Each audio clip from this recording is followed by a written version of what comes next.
Don't see this every day. Get the excavator out below the wall. Extra low tide.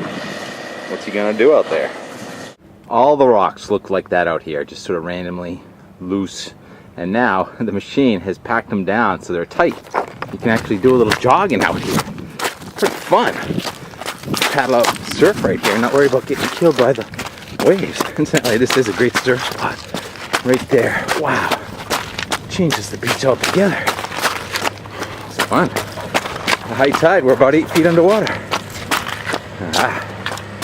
There it is. What's going on? It's so funny when the tide comes in, those cormorants all snug together until the last one has to fly away at a high tide, which is coming up in about 6 hours. So it's perfect time to collect boulders. Yep, we've got a dump truck. We're collecting boulders. We'll reposition them, strengthen for the next 50 years worth of storms.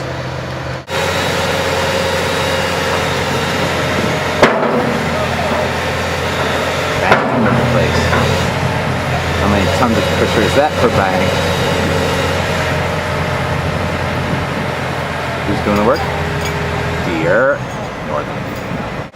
Strawberry Moon's coming up this week, and not only do you get an extra high tide with the full moon, you get an extra low tide. Perfect opportunity to get some work done. Moving 10-ton boulders.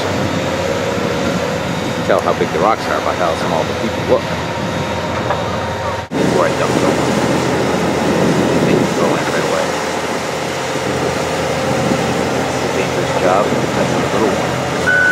You're doing a good job. See how you got to cap the top and make it grade. So this was all beat up storms, especially 2007. That's where the funding is coming from. Can't tell, but they patched that up nicely, nice incline, nice grade at the top. Running it.